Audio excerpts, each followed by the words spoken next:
Morning, everybody. Good morning. Good morning. From Cyprus, good afternoon. Yeah, exactly. Yeah, and also for Pakistan, I think. Where is everybody joining us from? I see we have Sasha from Sevilla. Yes, Germany. Yeah. Germany. Feel Germany. free to say hello, what your name is, and where you're from.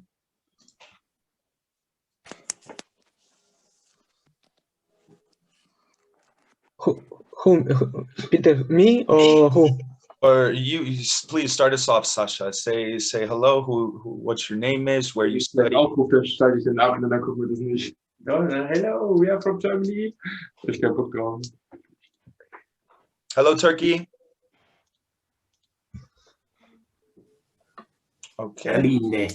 How many people do we have, Gillian? At the moment, we have like almost 20% connected. So if you want, let's start. Okay, so we'll start off by giving a brief introduction, which I can see some familiar faces. So some of you know us already. We have an exciting webinar this afternoon from not a very sunny Cyprus, and I don't know what the weather is like in Spain, but I do know that we have several continents, EURHODIP member school students from all over the world, from Asia, Africa, Europe, maybe the Americas as well. So welcome all of you. I'm Assistant Professor Dr. Nafia Guden. I'm School Director of Final International University and the General Secretary of EURHODIP. And hello, my friend. I'm Peter Malashevsky. I'm a former student of the EURHODIP member school in Sevilla, the Escuela Superior de Hostelería de Sevilla. And for the past 3.5 years, I've been working as international relations for the Grupo Lezama and collaborating with EURHODIP. Hello. Okay, so if we can begin, what we were considering in doing, and of course we'll take it as it comes as well, we'll first of all introduce a little bit about EURHODIP and then talk about our topic and then give the floor more to our students. Okay, so we're very interested to find out what you feel, what you're understanding about the future of hospitality and tourism. And I know I've already seen some of your teachers are with us, so the teachers are also free to join and contribute in moderating. But some of you are new to EURHODIP, so I just wanted to quickly give you an overview of what EURHODIP does for our students. We are supporting your schools in developing curriculums that are best for you. So we have very good contacts all across the globe with the sector, which are your potential employers. And we try to encourage in our diplomas and for your school's diplomas, what should be included in that. We host several social events throughout the year. You can count these webinars to be one as well, because it's an opportunity for networking. And also in the past, we've hosted things like culinary workshop in North Cyprus and the gastronomy festival in Spain and so forth, which we invite students to participate in. We provide platforms for recognition and student inclusion, such as competitions. We have an exciting competition coming up, which our coordinator, Gillian, will be sharing with you soon. And we've had various other competitions like culinary competitions, creative competitions, and so forth. We offer EURHODIP diplomas, which have been launched, and in some of your countries, these have already started to be promoted, which are open for you. We provide opportunities for networking and internship opportunities. For example, before COVID-19 pandemic, one of our students was going to go to France to one of our EURHODIP member schools contacts. The webinars, which you are already a part of today, we offer conferences once a year and workshops and seminars as mentioned. We can flip to the next slide, please, Gillian. Yeah. Okay, so let's start by, first of all, having a look at what COVID-19 was before. It seems like a long time ago, I know, But let's remember so that we can consider where we are at now, okay? So technology was already pretty much being pushed up, and we were using it a lot more. We were seeing it in the hospitality industry, tourism industry, with the GDS, everyone booking their reservations from their mobile telephones. So the living room or your bedrooms were the travel agency, if you like, pushing out the travel agency, the middlemen, and getting directly involved with the industry. That's where we were before COVID-19. Also, the Chinese market, the growing economy, the requirement for more Mandarin-speaking graduates, particularly in capital cities like Paris and London, requirement to have representatives in hotels that can communicate with this market. I know for a fact that here in Turkey, close to Turkey, we saw how the taxi drivers and the public transport providers were being trained on Chinese cultural principles on how they should act and so forth. Awareness of health and health tourism was already started before COVID-19 pandemic. We saw how people were becoming more conscious about their health, and we're seeing new tourism products such as what's been known as fat farms, or well-being hotels, or healthy options on the hospitality side and restaurant side, and of course the huge growth of health tourism, where destinations like India, Israel really put themselves on the map for health tourism. Also, because of climate change and issues with the environment, people are becoming more sensitive to and more aware to environmental issues. You don't see any hotels anymore not having these little cards in their rooms stating, pop your towel in the tub if you want it rewashed, let's save water, let's save the environment. Big hotel chains also trying to have a recognition for that, such as the Ritz Hotel. If you have time, have a look on their website. You'll see how they have a green policy point at the top. We saw how fashionable destinations like Middle Eastern countries were really putting themselves on the market, the luxury idea of their hotels and 7-star hotels in these destinations. So different kinds of skill and recognition to much higher standards of fine dining and so forth. We already mentioned climate change. And although it can't be clearly forgotten, we are still hearing and knowing that there was terrorism, and lots of destinations and hospitality industry was making sure to provide safe and secure environments against terrorism. Although silently, it's not so much in the news anymore, we do know this is still continuing in some destinations with civil wars and so forth. But the new war is actually with COVID-19, and rather than separation, we perhaps seen different destinations coming together to fight the enemy, COVID-19. We also know about the immigration laws, particularly very hot in Europe, the European Union taking an active role in trying to introduce strict rules and regulations and visas and so forth. And this was something that tourism and hospitality students were learning about in perhaps law classes and so forth. And this buzzword idea of space tourism was pretty much coming about, and we were considering as schools what we need to do to prepare you future managers and future skilled workforce in this area. Okay, so that's where we were at. I want you now to think about where we're going to be, and if Peter starts us off with this first question. Well, okay, thank you, Nafia. So it's now been 1 year, where today is the 17th And I know in Spain, we went into lockdown on the 15th of last year. So it's been a year and 2 days.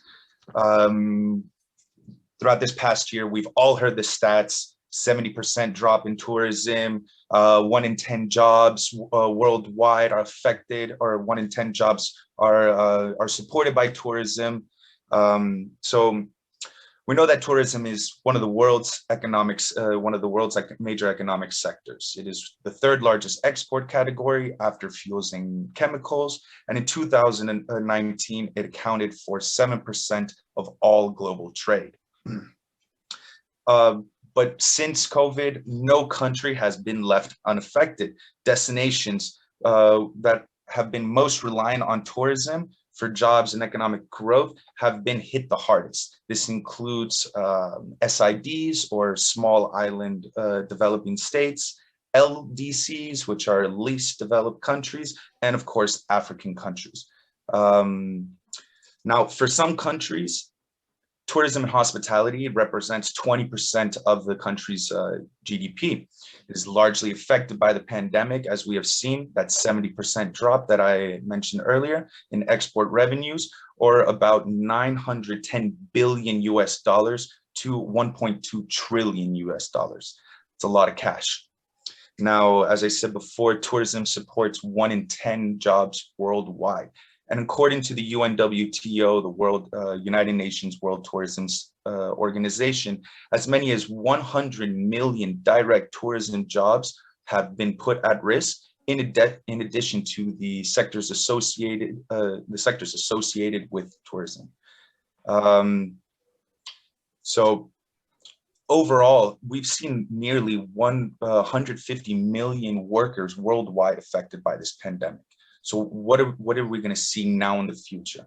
Now, I invite all you participants, all you students, and the teachers that we have present as well. This is an open dialogue, so please raise your concerns. We're here to exchange experiences and see what each other has to say. So if we can move on to the first question. Now, I really want you guys to think about this question. As a student who has chosen to pursue a career in tourism and hospitality, what are your concerns? Now, if I could get 3 or 4 volunteers, just unmute your mic, say hello, and tell us what are your concerns. Hello, yeah, this is Talha here from Pakistan. Hello, Talha. Yes, that's nice to see you guys here in the seminar, and I'm looking forward in my field to go up in this field, and I hope you guys better guide me in this field, and I'm looking for the opportunities, what will I get in the future. So I hope that seminar will be good for me. So what can you look forward to the future is your question, right, Talha? Yes, I'm looking for the future because in Pakistan I'm studying right now, and I'm looking for in Schengen countries. Like I'm looking also for like education and for the job, but I didn't get any suitable. I didn't select any suitable universities and like job opportunities. I'm very confused about like where I can get the job, and like I'm very confused right now. So do you have any concerns with being able to find a job in this industry? Do you have any concerns, or you feel quite optimistic about it?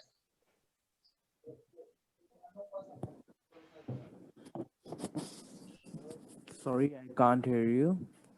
I said, do you feel optimistic that there will be job opportunities in this industry?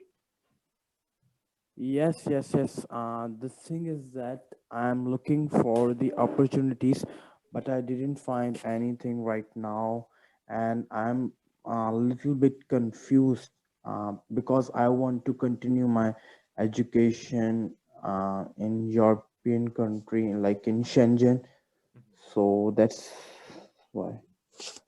Okay, thank you very much, Talha. Sasha, you was one of the first students to join us, so I don't want to be a bully, but do you have something to say about this question? Hello. Yes, my name is Sasha. I'm also a student from High School of Hospitality Management of Seville. I'm almost finished my master's degrees in management hospitality, and my concerns to follow the tourism and hospitality, because I feel like we need to change, which all of us, we need to change and the tourism and hospitality to getting better. So I'm always positive to find the tomorrow, find some jobs, some go to international country, maybe to continue my studies there, or working in the an hotel as manager or as director of some hotel. So I'm very positive of everything will be better probably this summer, because we already have vaccine, so it's getting better than better. It's good optimism. I like that. Yes, it's great that we've got optimistic students. Very positive indeed. Does anyone else want to add anything before we move on to the next slide? Hello, everyone. My name is Gizal, Hello, and I Guzal. am student from Final International University. But currently, I'm in my own country, in Uzbekistan, and I would like to tell you about my concern about career in tourism and hospitality.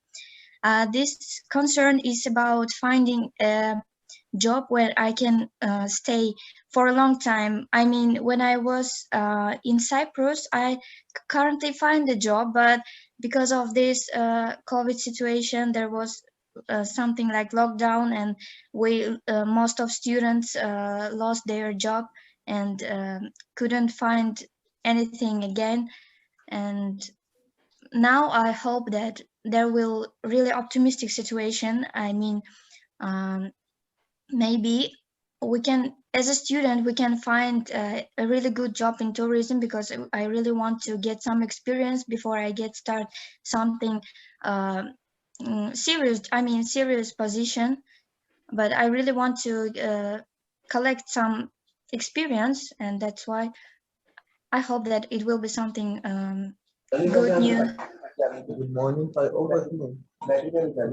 Okay, thank you, Gazelle. Arham, you got something to say? You switched your microphone off. Yes, absolutely. All of our programs across EURHODIP member schools has something in common. We all concentrate heavily on practical training and internships and so forth. And yes, definitely, it was a concern last year that our students, particularly those that are in graduating situation, had less opportunity for practical experience. And yes, you're right, Gazelle, it's important to have that opportunity before you're out in the real world, because that's what's going to shine out, isn't it?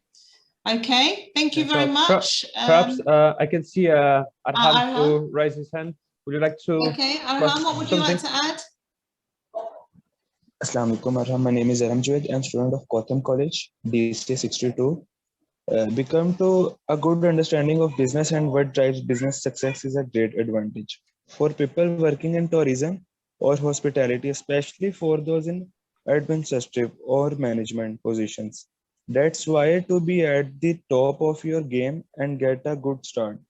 It's very important to study a well-regarded master's degree in hospitality or tourism abroad. Why hospitality or tourism? Simple, although the two disciplines and industries overlap.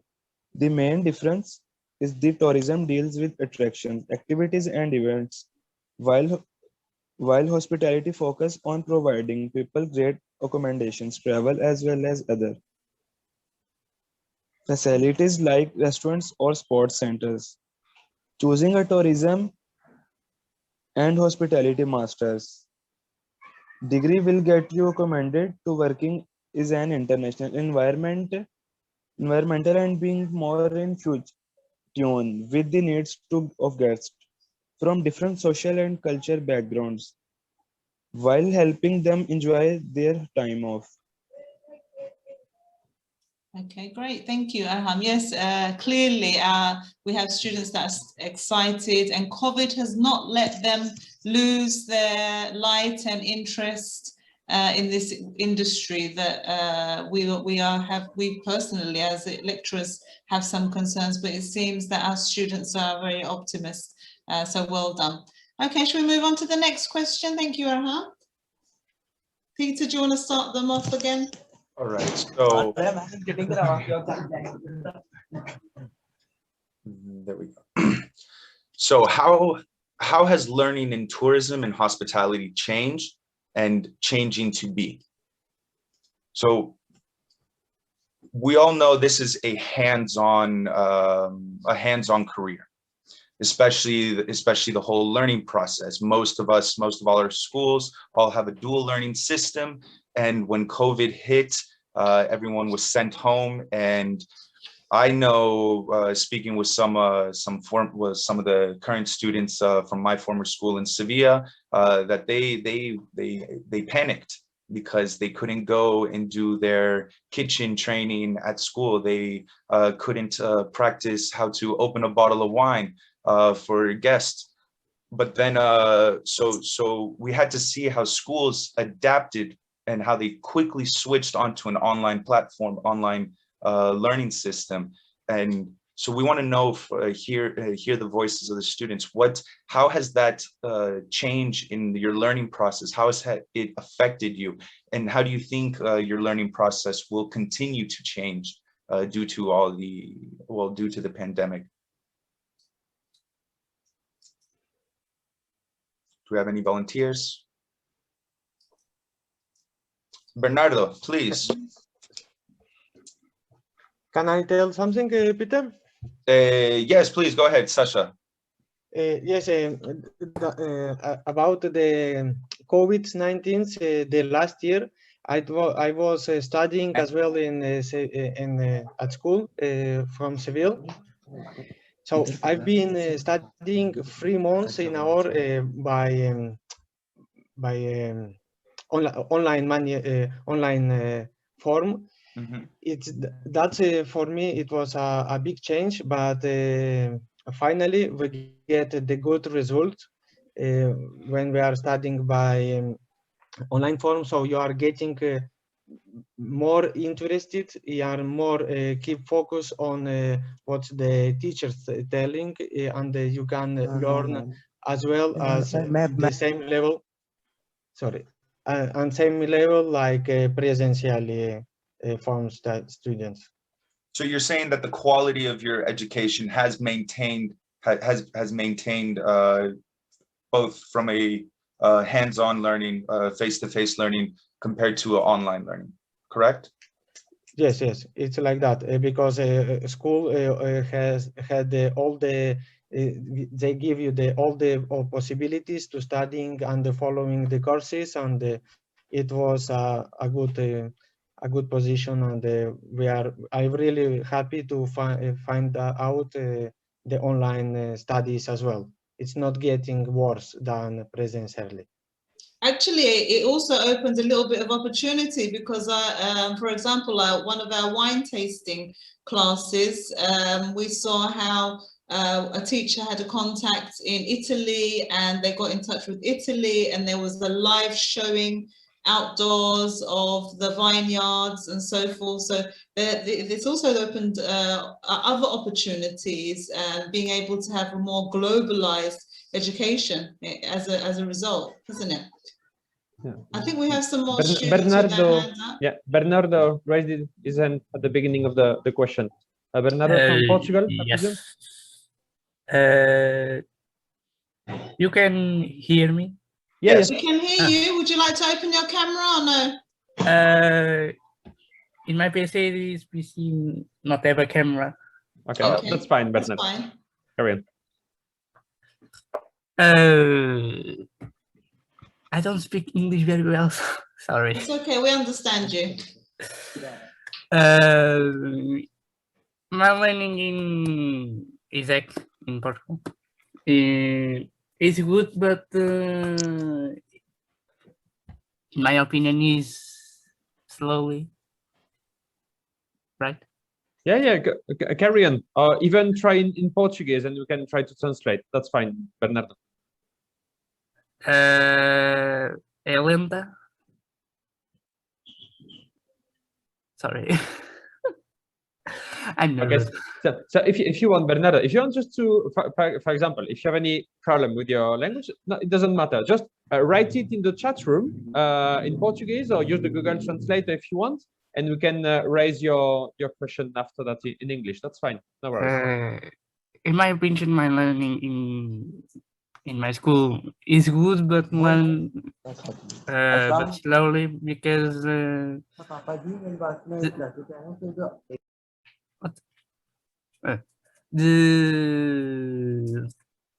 class is not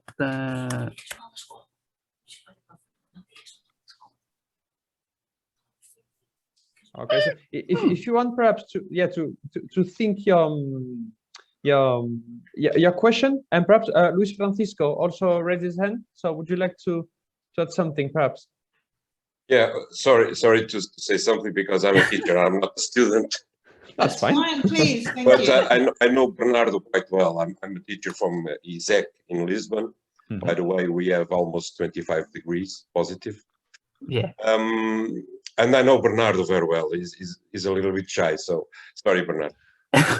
what they feel, what the students feel, and sorry for participating, but because I see almost half of the students present here are Portuguese and they are not saying anything, so I'm pushing them. What they feel is we have a tremendous relationship with students, very with a lot of proximity and almost a friendship relationship. Mm-hmm. And students like Bernardo that are very supported in this face-to-face relationship felt a lot this COVID situation, because they are no longer with their teachers. They cannot speak with their teachers in the corridor, in the cafe. We have a huge garden. Sometimes I walk through the garden and speak with several students. So they lost that. Okay, the kind of teaching is, and the quality of teaching is the same, but as Southern Europeans, Portuguese, the Spanish or Italians, well, we love the touch, the conversation. Sometimes to get to a specific point, we have to speak about football or I don't know. So they lost this connection. I'm not speaking on behalf of Bernardo, but I'm almost sure that was the message you wanted to say. Besides, many students like Bernardo, sometimes he has no internet, sometimes he has no PC working. ESEC is helping, but we have almost 2,000 students. So sometimes it's difficult. Sorry for saying something. No, thank you. Please do, Mr. Francisco. It's very important that we hear from the teachers as well in this respect, because of course there's a language barrier. Interestingly enough, in our university, we noticed that particularly with language, where the pass rate was 80% in the past, this has fallen to 60%. So online teaching has had these challenges as well for language, because when you have this social contact, you talk about football maybe in English or something like this. So and we are in an industry that requires social inclusion, and this one-to-one attention with students is very important on our behalf. So yes, I understand how that's changed, and Bernardo's concern. I think we also have Arhan. Does he want to say something, and then we'll move on to the next slide? No? No. Okay, shall we move on to the next slide then? Yeah. You can just Okay, shall I take this one, Peter? What actions would you like to see your school take so you feel that you have more educational and career support? Hey, Okay, ma'am, so already from the last slide, we understand the opportunity for more social connection. And I know also Sasha mentioned that the quality of education, even though it's online, is still good. Okay, what Hey, else do you want to see? hey, ma'am, you can hear me easily? Can hear me easily? Yes, we So- can hear you, Arman. Yeah. Sorry, Aram, just to try to moderate a little bit. It's important just to put your micro on until you want to ask a question, because if Yeah. not, Yes, we are yes, I hearing know. you every single know. time. Okay, so I know. can you just Sorry. please mute your micro? Yeah. Thank you very much. Successful hospitality professionals know that the difference between success and failure often depends on how we deal with challenges and difficulties.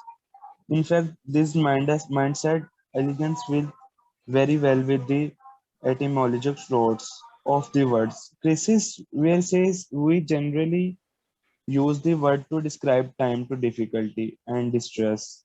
The original Greek word crisis described decisions, sign fact, turning points, for better or worse, and or a decisive stage in the context of our decision making. Hence, what are the turning points and insights that we as institutions of higher education are currently experiencing during the pandemic?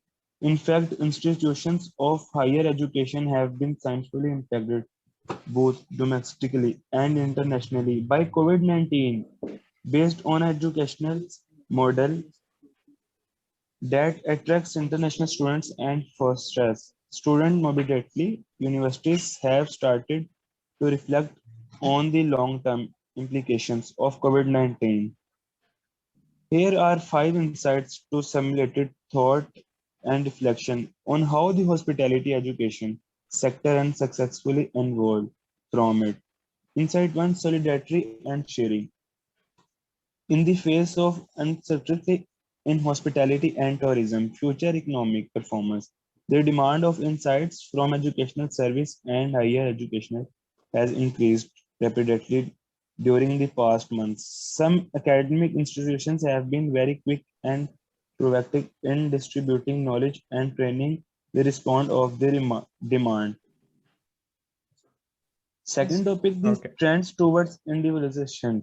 Hospitality graduates know that after an economic downturn, their own future job prospects depend on to others looking for fewer available jobs.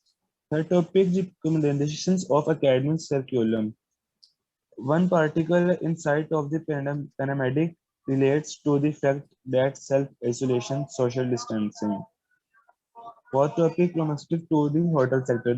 The post-COVID-19 period of the hotel industry will be a balancing act between dealing with uncertain revenues and a addictive cost structure. In particular, the way in which operational costs are managed will become critical of the overall hotel performance. Topic 5, there is not only growth. For a long time, the hospitality and tourism industry could have been characterized as a global growth industry. Growth markets allow for international expansions, the attractions of talents and investment, as well as standardizations. Thank you so much. Thank you, Arham. Okay, yeah. Yes, indeed, definitely. We need to be reacting to what's happening in the hospitality and tourism sector. And it's important what Arham said there with regards to managing stress in the workplace, because of course, the people that are in industry must also learn how to deal with this stress. I mean, I know in this geography for over a year, our tourist guides have had very little income coming in. So probably in education, we need to make sure how to manage stress levels as well. I totally agree with you. Bernardo said that he's a little bit concerned that it's more theoretical and there isn't much opportunity for practical training. Of course, with the current circumstances, teachers have to be really creative, haven't they, to be able to make sure that there is more practical, more projects rather than writing quite a lot. So yes, definitely, we'll definitely be sharing that information, Bernardo, with all of our school teachers and making sure sharing the creative competition results, what the teachers that came in the top 5 did. Yeah, exactly. If I can point out something, I think that one of the teacher from ISEC Lisboa was in the top 5 creative teacher, definitely. So yes, exactly. So we can see that in every school. Every school's doing creative, fantastic work. It's really hard. So easy, definitely. I think it was actually the same school that sent out little bottles of wine to all of the contacts from around the world. No, I'm not sure. No, it wasn't another school. Oh, I see. But these are just some of the examples that teachers are going out of their way to make sure that we can have inclusion of practical training. But of course, under these circumstances, you have to appreciate it's not very easy, and your teachers are trying very hard to do that. We have been following them, and we've been trying to acknowledge all of your teachers that have been doing this stuff, and it's also ideas for other teachers as well. Anyone else? There's a lot of quiet students that's just listening. I don't know. I see a name here, Marie. Marie, do you want to? Mafalda, you switch on your micro. Go ahead.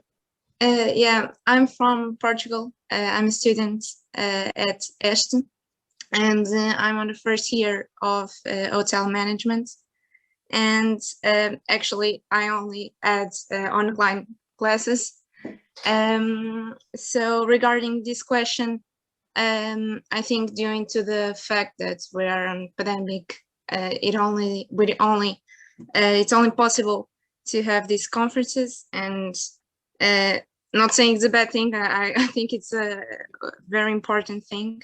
Not only what you said before, the social support, but also to share experiences. And for me, I'm a first year student. It's very important to listen all the experiences, and we are always learning from these conferences. And yeah, I think it's very important, and it's a thing that my university, I think, focus a lot on these conferences. And yeah, that's my opinion about it.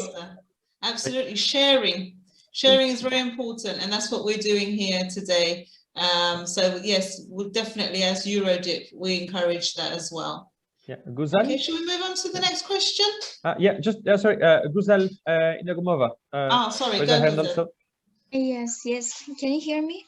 Yes, that's fine. Go ahead. I would like to say that from my point of view, most of teachers manage with online educating very well, and they give us special tasks such as setting the table like we are in a restaurant, or making a video of something related to tourism. And because of that, students can get deeper into basics of tourism field. But what about career support? Most of teachers of our school also tell us that they have started as a learner too. So we shouldn't be afraid, and we need some help and advice in our career issue. And we always can contact with them and then try to help us as much as possible. But as we know, practice makes perfect, and that's why to have a practice with professionals, with our teachers, and to stand right near them and watch how they do this job would be much better, because practice plays very important role. Yeah. Yes, practice makes perfect. We're actually, as EURHODIP, we also have very close relationships with HOSCO. And they regularly have things that they share. Many of your schools have direct contact with them, but EURHODIP has an overall contact with HOSCO, which is the largest network internationally for hospitality and tourism companies and so forth. So watch out on their website and so forth. And the career support side, again, definitely maybe something we can all improve in. Thank you, Guza. Yeah, sorry, just to, if I can add something. Just apart from being a coordinator of EURHODIP, I'm also a language teacher, French teacher in Spain. And I would like to say that sometimes, I mean, as a teacher, I usually ask my students just to make me some recommendation because some people were pointed out, oh yeah, they are doing a great job. Oh, perhaps they could do something different, but we are all learners in this situation. So sometimes perhaps you can have you as a student some ideas, and it can be just positive to share directly these ideas with your teacher to say, oh, we could try perhaps to do it in this way. And I'm pretty sure that your teachers will be the first person like very happy to try something. Thank you for your suggestion. Definitely, you're right. Let's start and let's try something in this way.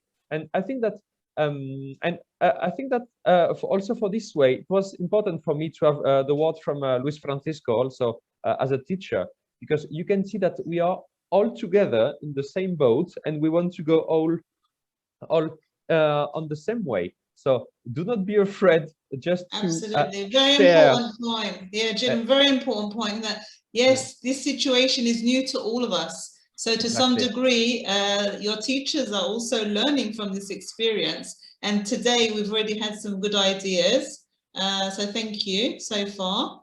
Yeah. Shall we move on? Yeah. Done. Peter? Your microphone needs to be open. Excuse me, sorry. All right, everybody. So what new market trends have you noticed that have emerged recently? And do you think that they're just temporary or are they here to stay? So I'll go ahead and start off. I noticed the main thing, of course, well, everyone has really invested in delivery. It's already, I mean, delivery, takeaway, or has already been here for a long time. But you still had a lot of restaurants that refrained from actually tapping into it. They wanted to preserve the quality of their food, and they thought that if somebody wanted to try their food, that they would actually go out to the restaurant instead of just order it on Uber Eats from the couch at home. So, and then what else have we seen? We've also seen dark kitchens or ghost kitchens emerging, which don't have a dining room to invite people to come and eat. They only have a presence online, and you can only order online. So do you guys, what other trends do you think, or have you noticed that have emerged? Definitely digital marketing is stepped up even more so. I mean, pre-COVID-19, we saw how technology was being a lot more used, but digital marketing has become a huge area. I've noticed in particular with restaurants having these direct connections for making a reservation or a takeaway. I don't know if it's been the same in other geographies. Yeah. So did you notice some new market recently? Would you like to share something perhaps? Hello, my name is Pedro. Hello. I'm taking my bachelor degrees in hotel management in Est. I'm actually of the same class as Mafalda. And one thing that I didn't notice the new trends, but I noticed that the online marketing, like Nafia was saying, that it decreased a lot. And I think it's something that is going to stay because it's easier. And for those people who don't have the ability to speak face to face, it's easier for other people to stay in front of a computer and talking and doing their reservations for example, if they want to go to another country and reserve a trip, they can go to those sites like Airbnb, TripAdvisor, and they can do it much easier. And those type of sites are increasing exponentially. I think that's one of the things that I noticed. So actually people are spending more on digital marketing, which means that it's becoming more environmentally friendly because we're using less literature and paper and this kind of thing. It's more quicker to directly go into people's homes from the screen. Definitely very important. Actually, interestingly enough, I'm a little bit concerned that rather than a new type of market emerging, are we slowly moving away from the MICE, you know, these meetings, incentives, conferences? Will people continue after COVID to travel for face-to-face meetings? Or now that, hey, we can use the screen, it's cheaper, it's quicker, let's just set a time that suits globally everyone and do it in this way. So I'm a little bit concerned on that side, that rather than market trends, new market products coming in, that these kind of things are going to be pushed outside of the market. But we will wait and see. I don't know. I know that there's been a lot of investments in this geography in conference and MICE hotels, but I don't know what the situation is in your countries in this respect. Spain, for example, has a huge MICE industry, which of course has just come to a complete halt. And there's also one thing that I've noticed here in Spain. In Spain, kind of like Portugal, Italy, we have we start our day later. Our meals are always a couple hours after the rest of the world. We have dinner at 10:30 at night, which is crazy for other people. And one thing that we notice here with different restrictions, so we've had a lockdown where you have a curfew, you have to be at home at 10 at night, or I think now it's at 11 at night. So this has really disrupted Spanish habits. So instead of meeting up with friends to have drinks after work, normally you would go home, get changed, have dinner, and then go out. Now you have to do everything. You have to do your after work immediately after work. You have to eat at 8 at night because at 9 o'clock they won't let anybody else in, because at 10 o'clock everybody has to be out of the restaurant. So I've seen a big change in consumer habit in Spanish consumer habit. So it's becoming a lot more adapted more to the Anglo-Saxon diet. What's really interesting, a new product that we can say is the vaccinations. It's very interesting that several countries have purchased a lot more vaccinations than their population. So this could be health tourism, people traveling to destinations for a particular vaccination that they prefer. So that's very interesting. So let's watch that space as well to see the developments in that respect. So perhaps that's a new product in the type of health tourism. Okay, is anyone else going to add anything, or should we move on to the next slide? Hello, I'm Belinda from Germany. I'm studying in Heidelberg for hotel management. And in Germany, there's already online check-in. So I think that's going to be a big thing here, and also stay at the hotels. Online check-in and online check-out. And I'm a little bit concerned about the social welcoming. Mm-hmm. Yes, if you know what I mean, yes. Yeah, definitely. I mean, really, what was interesting, we saw in the early 2000s how the travel agency was pushed out the market. However, then this special interest tourism, you know, it's a product that you shape in accordance to what the guest wants, particularly, that needs a special touch. You need to speak to people. So that had a comeback in 2000. So possibly what could happen, Belinda, is yes, initially, because the management has realized we're going to cut costs, check in online, check out online, etc.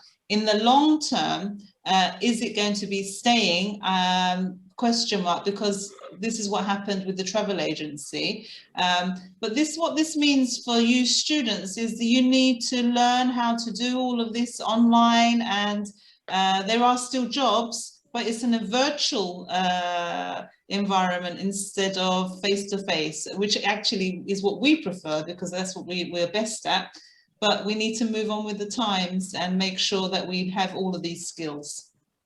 But making sure we always maintain our human touch, because that's why we got into this industry. It's because of the humanity. We're people that we enjoy being at the service of others, and it's frustrating being at the services of someone else behind a screen.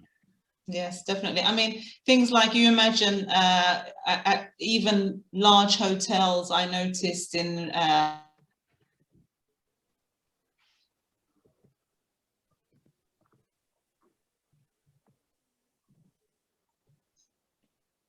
I think we lost nothing. Yeah, sorry. Okay, so if you want, perhaps Peter, we can just move on to the next slide, I think. Sure. Yeah, so if you want, go ahead, Peter, with the next one. So how might we use this disruption as an opportunity? We've been stuck for 1 year. A lot of us have not been able to work. Others have not been able to go to class. Some of us, we've just had to kind of reinvent ourselves. So how have some of you taken advantage of this disruption that is the COVID? Has anybody started? Yeah, I mean, I think that's one of the key questions, basically, because if we had the answer, we might be very rich in a couple of months, basically.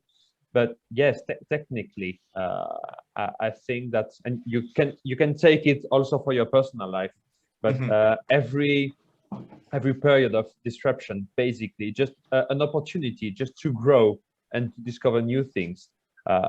Personally, I have a 10-year-old daughter, and so with the pandemic last year, she was 9 years old, and she was just unable to use a computer and a tablet. And now she's 10, and she's able to use the computer, open a PDF, use Moodle platform by her own. So basically, on a technical aspect, it has been an opportunity for her. So I think that the situation is what is it.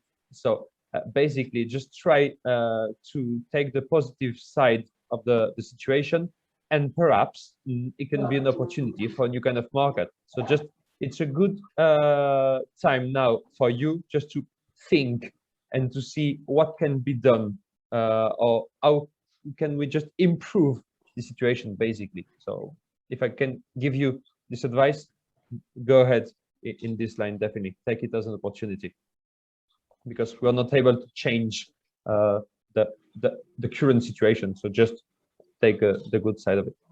Exactly. Take advantage of all the resources that are available to us, especially online, that have been made available to us because of the lack of movement that everyone has had. So if I had to highlight 2 main points, I would just take the opportunity to upgrade your skill set or reskill those skill sets.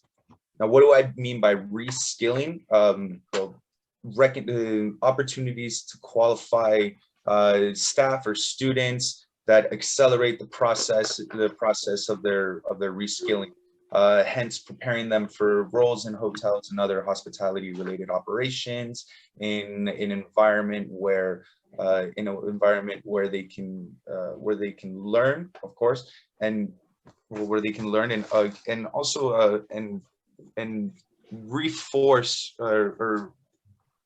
reinforce those points that they lacked and that they need a little bit more little bit more, reinforcement. No, definitely. So yeah, let's so move to the next one. if you want, do you want to carry on, Peter, with this one, or I can, as you want? Sure, yeah. Yeah. So now I know that some concerns were raised about career opportunities.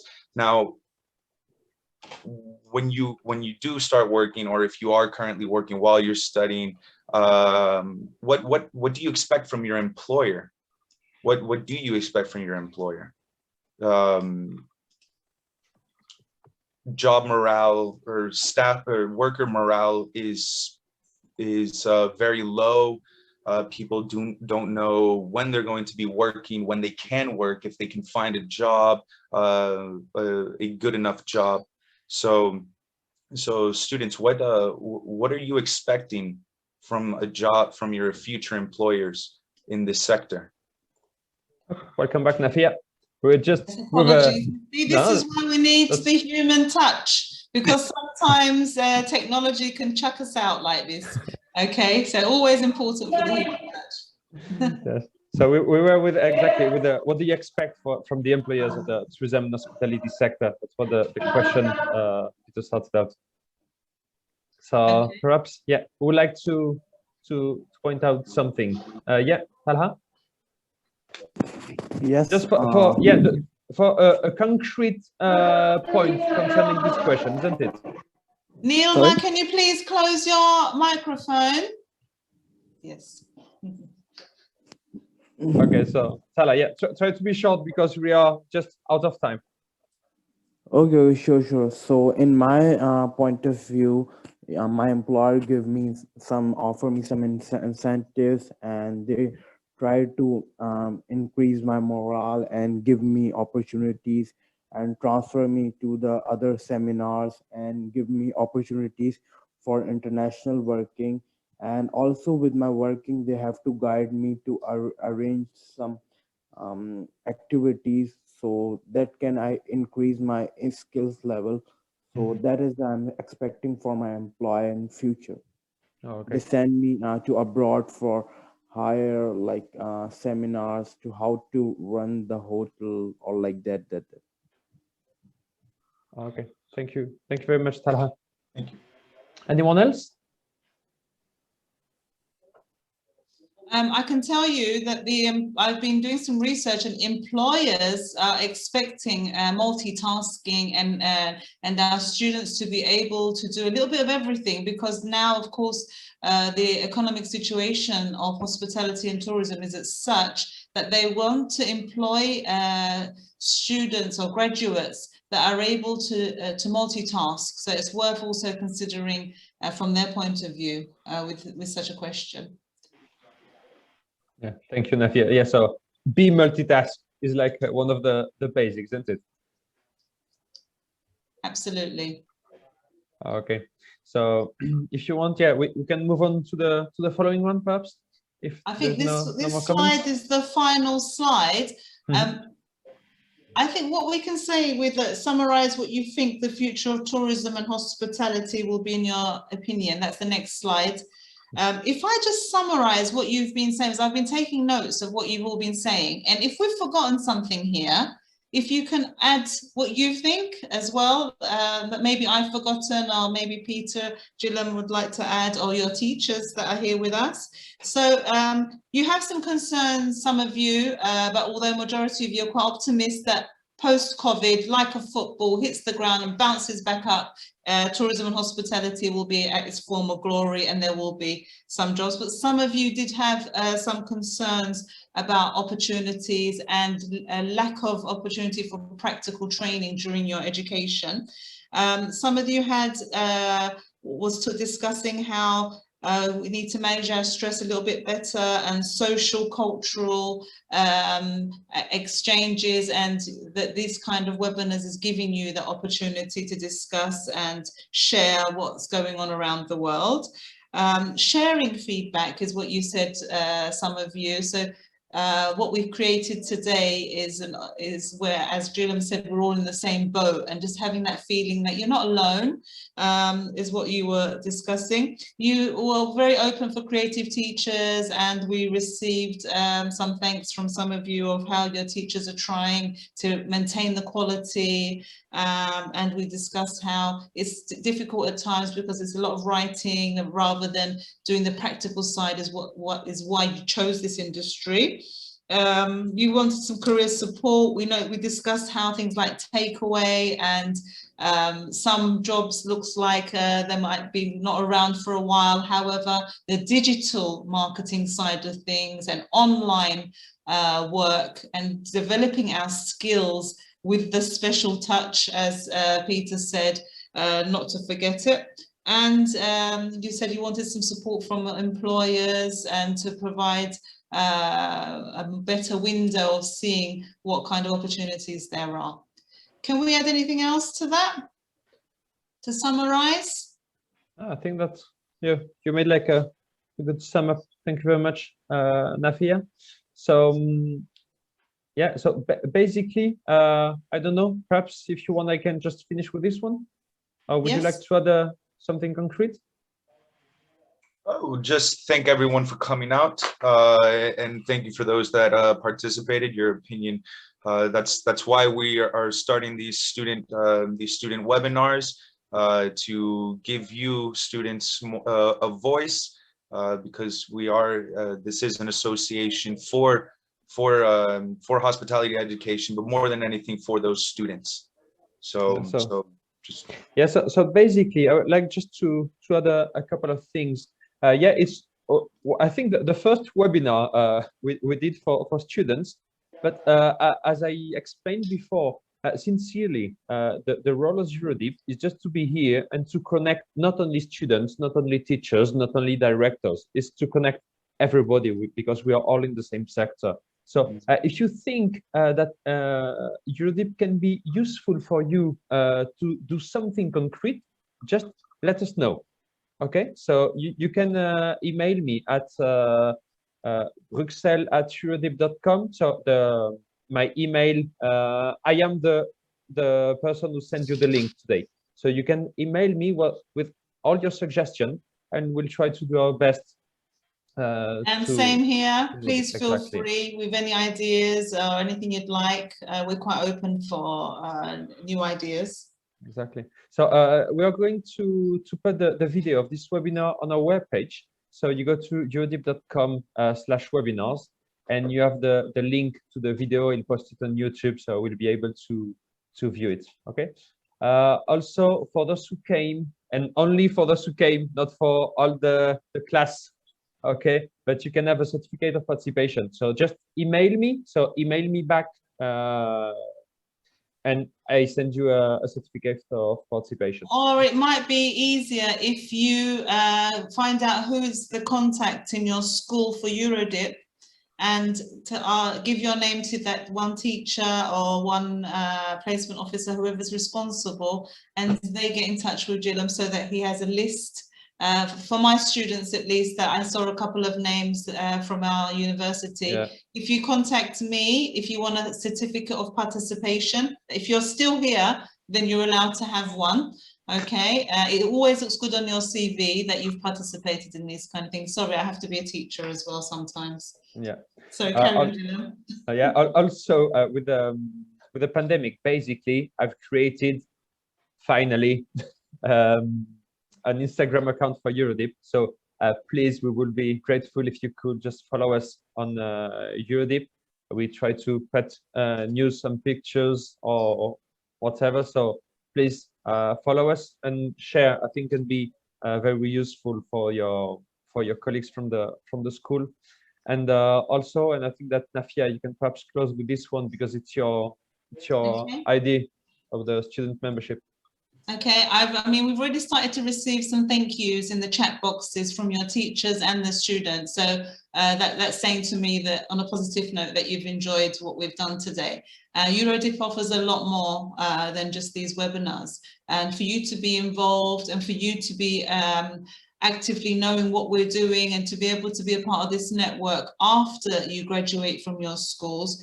We've started to discuss the potential of student membership opportunities. So you'll be able to follow this on our website soon. It's just a small fee, annual, something like 25, 30 euros, I can't remember now, and the opportunity is going to be there for you to continue to follow us after you graduate and to have access to these kind of webinars and competitions and so forth. Okay, so that's also an extra option, because actually this came from our students. They said, we want to continue to be a part of EURHODIP after we graduate. How can we do it? So this is why we decided to do this as well, to keep you a part of the EURHODIP family. Okay, thank you all very much for joining us today.